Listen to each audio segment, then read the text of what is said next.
Welcome to Life Planning 101, brought to you by Kennedy Financial Services in Eastland, Texas. Tune in every week as we share important information to help you and your family live life on purpose.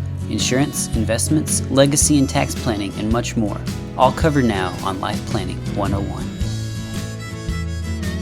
Welcome into Life Planning 101. This is Angela Robinson with Kennedy Financial Services here in the great town of Eastland, Texas. And boy, do we have a treat for you and a treat for me today. We have Mr. Mike Ahern. He is currently an IT specialist at Kennedy Computer Solutions Incorporated here in Eastland, Texas as well, also known as our IT guy. And boy, is he saved my bacon a few times. So really excited to have him on with us. And Mike is very specialized. And I know many of you that have worked with me personally know I know little to nothing about technology. So even setting up for this recording today for Life Planning 101, I had to get basically two IT people to help me. But it should be quite the treat, because I know we live in a world that things are changing so fast, and where they're changing the fastest is technology. And we face threats that I think we don't even know exist every single day, because we have these little handheld devices, we have computers, we have all this stuff. And, you know, the fact that cybersecurity is out there and a very profitable industry should be a good indicator that we all need it. And so that is what our expert, Mr. Ahern, is here to talk to us about today. So, Mike, thank you for being on the call with us. Thank you, Angela. I was going to correct you on my last name, but you got it right the second time. So. Oh, did I mispronounce it the first time? I apologize. I was even practicing that beforehand. So there we go. And I just always know you as Mike. I've even got you in my phone as Mike. I should have you in my phone as emergency Mike, really. Well, you're only the millionth person to do it, so no worries. Yeah, very good. Well, you are very important to us. And I know he's very important to Kennedy Computer Solutions too. So Mike, he has, and correct me if I get any of this wrong, but Bachelor of Science in IT and a decade of experience in IT. And before you were at Kennedy, you were with a VoIP engineer with NextLink. Is that right? Correct. Yeah, that's how I was a VoIP engineer at NextLink when I met Chance and came over. Okay. All right. And for those of you that don't know the connection here, and you might be thinking Kennedy Computer Solutions, Okay. So Kennedy Computer Solutions used to be owned by the other brother, not Aaron Kennedy, but Garrett Kennedy. And he's completely sold out to his cousin, Chance Isom, that his wife also worked at Kennedy Financial Services, Miss Jennifer Isom, and man, is she sorely missed. But I know she's an intricate part of helping Kennedy Computer Solutions grow, and you guys are still like family to us. So we are grateful for that. And I think this is the most notable part of your background and resume, is that you are married. You do have a happy wife. So as my husband would say, you have a happy life. Yep. And 4 children. I don't know how you do that. With a happy wife. With a happy wife, yep. And a deacon at your local church and a preacher. So Yep. Yeah, you stay busy. So you know what? It is really impressive is I know technology, and I know myself. When I have tech issues, I'm not a happy person. So you deal with unhappy people all the time, and you still find Jesus in your heart. How the heck do you do that? With Jesus in my heart. No, I understand frustration. I mean, we all get frustrated. If I have something wrong with my car and I got to call a mechanic, I'm typically frustrated too. So I think when you're working in your niche and you know how to fix people's problems, it allows you to mitigate a lot of that frustration that they initially have. Luckily, we have really great clients that know that we can handle their questions and get them solutions. So they're not always, like, at least not very pointedly mad at us directly. So it's not as bad as I've had before. Right. Very good. Well, we're very grateful for you. That is no doubt. And we're very grateful that all of our Life Planning 101 family is going to get to hear from you today. So the topics at hand, I'm going to let you know, and then we're going to take a short break, and you're not going to want to miss any of these when we come back. The first of which is threats rising after COVID. Mm-hmm. That's kind of a scary one. Securing your passwords, how to create them and why they are important. Whew, passwords. That's just a nasty sore subject for me. So I think I'm excited to hear that. I think maybe I'm not. And number 3, email security, the easiest way for threats, and physical. Who would think about this anymore? Physical access to systems and serious threats that creates. So here on Life Planning 101 today, we're going to have a little twist. Mr. Mike Ahern, IT specialist from Kennedy Computer Solutions, and we are excited to have him. You're not going to want to miss it when we come back.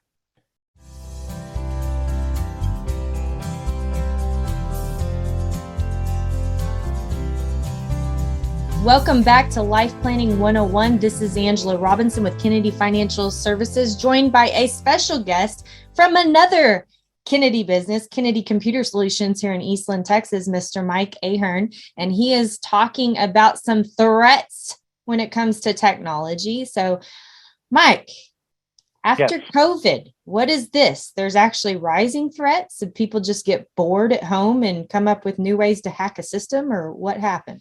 We're still wondering why, but I believe that could be some of the reason. The amount of cybersecurity threats and attacks worldwide went up exponentially last year, and it's continued to grow since COVID started, around the beginning of 2020. Just for example, the amount of phishing attacks went up from in January of 2019, we were looking at about like 1 million a year, and it more than tripled since then. So, oh my gosh. We're talking, it went up small percentages for, since forever. And then all of a sudden it just became an exponential increase. And if I remember right, so phishing is like someone sends you an email and it contains something to click on, and you click on it and then dum. Is that how that works? Yeah. Okay. Yeah, it's typically either a link to click on or something to download, like an attachment. And either the attachment will infect your machine with some form of malware, or the most common ones we see is a link that you click on where it'll say it's from your bank. You click on it and they want you to put it'll take you to a site that looks like your bank's login. It'll say, please log in for this information. And what happens is when you put your username and password in, whoever the threat agent that sent that phishing attack to you now has your login for your bank. And then typically the more advanced ones will actually redirect you to your bank once you log in. So to you, it seems like a legitimate email and you logged into your bank and you don't even think twice about it. But in the background, now somebody is selling your bank information on the dark web, and, you're hours or days away from having your identity stolen and getting to live through that crisis. Yeah, which I guess you can actually do see that going up because everybody's trying to do more and more online. And I know if you're a goofball like me, you just don't know what you don't know, and you're trying to filter your way around. Or you sit there and you're trying to X out of something and get out of it, just get out of it. And you click and click and click, and you're in trouble. That's not a good thing to do. Learn that the hard way. And they tend to prey on where it used to be mostly where they preyed on elderly. We've seen it more where now they're focusing on people our age that are super busy. And, if you're getting hundreds of emails a day, to be able to consciously look at each email with that lens is increasingly harder as the more busy you are. So, wow. We get busy, we click on stuff, we pop passwords into things without thinking about it, and then you're caught. Yeah. You took the bait. Right. So what other agents have been rising after COVID? Everything. I mean, you look at any kind of hacking has gone up since COVID. We're seeing a lot of other malwares and viruses being deployed on people's computers. The direct denial of service attacks have gone up drastically. Any way somebody can break into somebody's system or do something has gone way up. And like you said, it may be because these people are just bored now and they can't leave their house, so they're just spending more time what they quote unquote working, Yeah, you need to add them to your church list. So for real, right? For real, right? Yeah. So what do we do about it, Mr. Expert? Well, there's a lot of things. The number one thing that we tell everybody, the most important thing you can do in general is to turn on two-factor authentication on anything that you log into. So what that does is, say you're logging into your bank account, you put your username and password in, and it requires, it'll send a text message to your phone or whatever. There's other ways to do it, but then you have to put that code in. And so it seems simple and it doesn't seem like a big deal, but what that does is that prevents anyone else in the world that has your username and password from logging into your account without also having access to your cell phone or whatever, your thumbprint or however you decide to do it. But just that little step can be enough to circumvent a vast majority of these phishing attacks. The main thing to remember is that a lot of these phishing attacks are broad spectrum where they're blasting out 1 million emails to random people, and they're just hoping that a handful of these work out. Right. So if you can just put one hurdle in their way, it's not worth their time to try to circumvent that hurdle. So they'll just move on to somebody else, which is unfortunate for other people, but we can't help everybody. We can only help the people that we can help, Right. Well, it's like in our business, we tell people we can only help people that want to be helped. So we're really hoping that the reason we're having you on Life Planning 101 today is this is something that's relevant to all of us, and we all need to pay attention. I know for me, thinking about going into 2022, I've already kind of started working on my resolution list. And one of the things is to slow down. So I always get irritated by those two-factor authentications because you want to go faster. Oh, that's just taking up my time. But in reality, it's a great time just to take a deep breath, meditate for a minute while you wait on that text. So I like that. Yep. And it will solve a lot of problems as far as unauthorized access to anything that you have a username and password for. Right. Very good. Well, you're talking about, so securing passwords. Is that the realm, or is there more to the story with securing passwords? Oh, definitely more to the story. So one of the worst thing you can do is use the same password for multiple things. So the first thing somebody does is once they gain access to a username and password, they're going to try that username and password on anything that you have an account on, because a lot of people use the same passwords for things. And so we can't remember, Mike. That's okay. So I have a solution for that, because that's what we do. Good. Kennedy what Computer you do Solutions, walking advertisement right here. Okay. That's what we do, solutions. So, for example, what I do is I use a free software called Bitwarden that is a software database that is hosted on my computer. It's not, the passwords I put in there are encrypted even at Bitwarden, so you have to have access to my devices. It's not just something that's in the cloud. Mm-hmm. And basically, you remember one password to unlock your passwords, and then inside of there, they have password generators that will create super long random passwords for you. Mm-hmm. So those are the actual passwords you use on your stuff.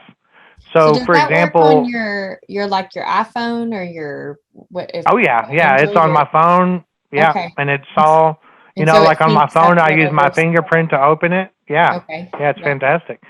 But the point of it is not to. You can't think of it as a place to just stick all your easy passwords. Mm-hmm. What you do is you use whatever your, like LastPass. There's several options. Mm-hmm. I believe y'all use that RoboForm. It's another form of the same thing. But what you do is you use that to create super hard passwords that are, 18 characters long, completely random, uppercase, lowercase numbers, and special characters. Okay. And that's the password you actually put into your bank account and stuff that are theoretically at this point unhackable through brute force. So basically, if a computer is just trying everything it can think of, it would take it 1 trillion years to break a 18-character password that's completely random. Nice. So, but the thing is, the problem that this generates is that there's been times in my life that I've had to log into stuff that you can't copy and paste to. Yeah. And so then then it becomes cumbersome. You're having to type out this long password that's all crazy. But it's pretty rare, and it's worth it in the long run to know that the passwords I have on my things, unless somebody gains access to my Bitwarden, which would require not only the 20-character password that I type in to get to it, but also my thumbprint and a text message through two-factor authentication. The passwords that I use on the web on a daily basis are theoretically unbreakable. Yeah, that's awesome. Great information. And you only have to remember one password. That's the best part. Yes. You just Well, make I'm one long all about password, that. remember it, and then Yes. I probably have several hundred passwords in mine that if I couldn't remember all those passwords, Yeah, absolutely. Well, Mike, this is amazing information. We're so glad that you're here on Life Planning 101 today. When we come back, you're not going to want to miss more from our IT expert, Mr. Mike Ahern, and he is going to be talking about email security and physical access to your system. Gosh, how is that even a threat again? I don't know. We're going to find out. You don't want to miss it when we come back.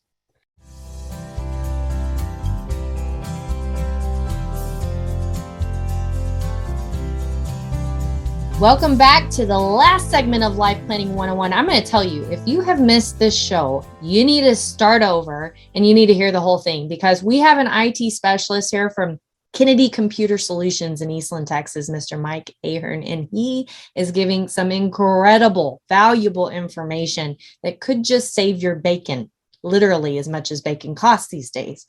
So we're talking about cybersecurity threats and how to protect yourself. And we've talked about the rising agents since COVID. We've talked about securing your passwords and then further securing your passwords and further securing your passwords. And then now we're going to talk about email security, the easiest way in for threats. So, Mike, what do we need to know? Yep.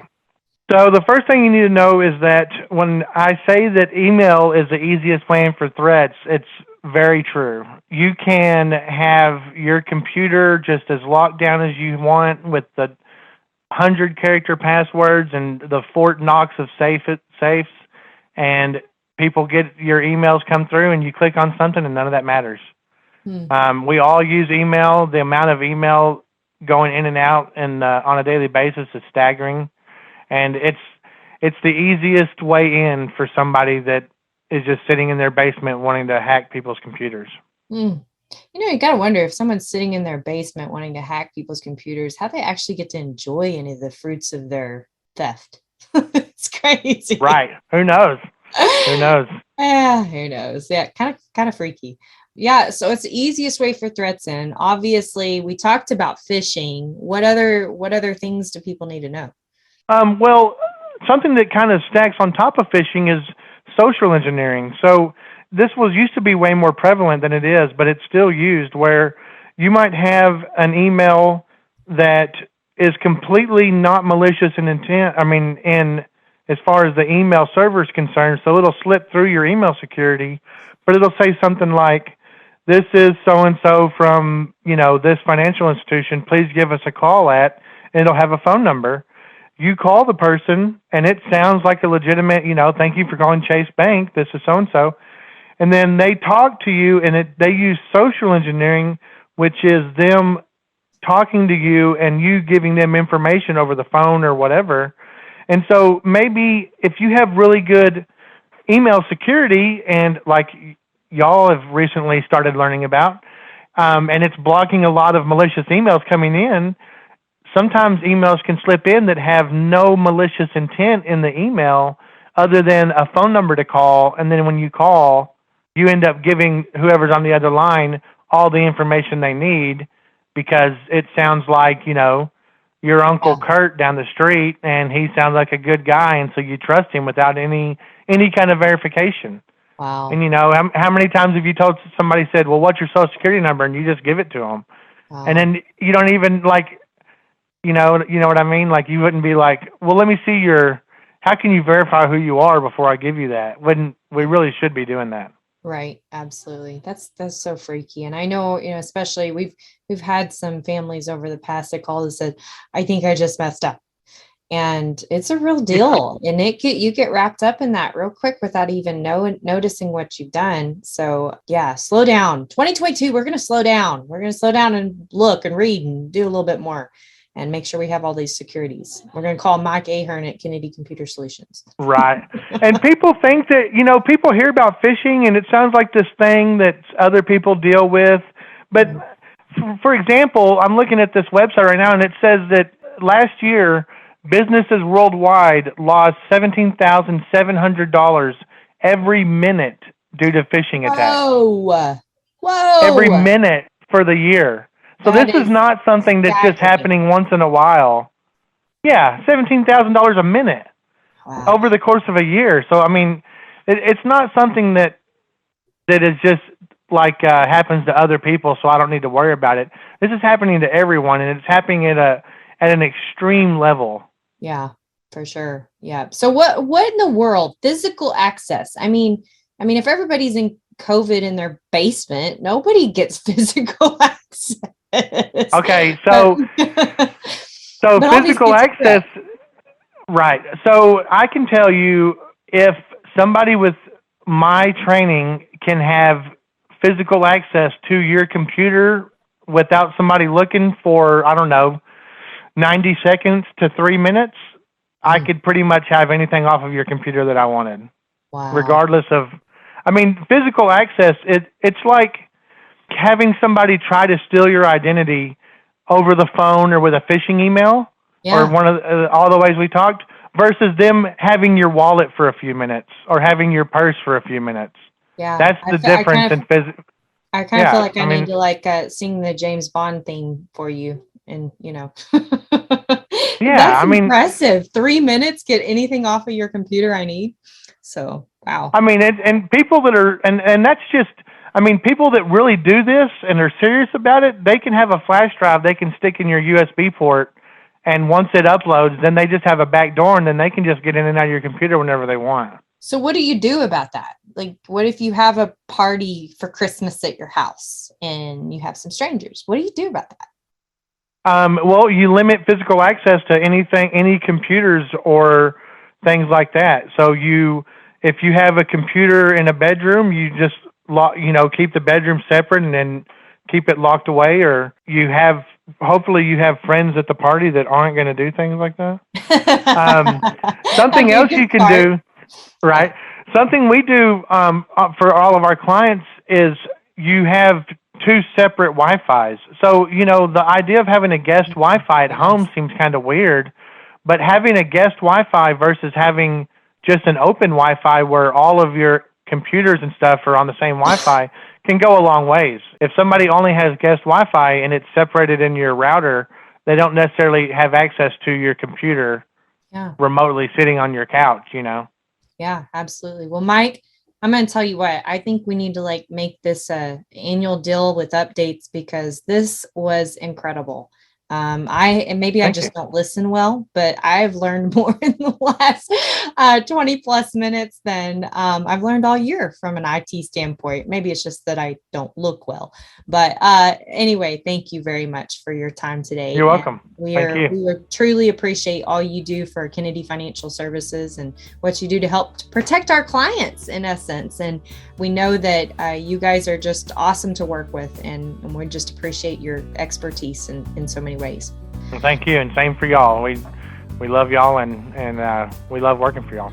Well, that's a good thing. We'll keep it that way. So thank all of our listeners today for joining in to another session of Life Planning 101. We are going to have an awesome show next week. I'm going to give you a little title hint and a little teaser, and it's called Are We There Yet? So you're not going to want to miss it next week on Life Planning 101. God bless you all. Have a great week, and go Cowboys.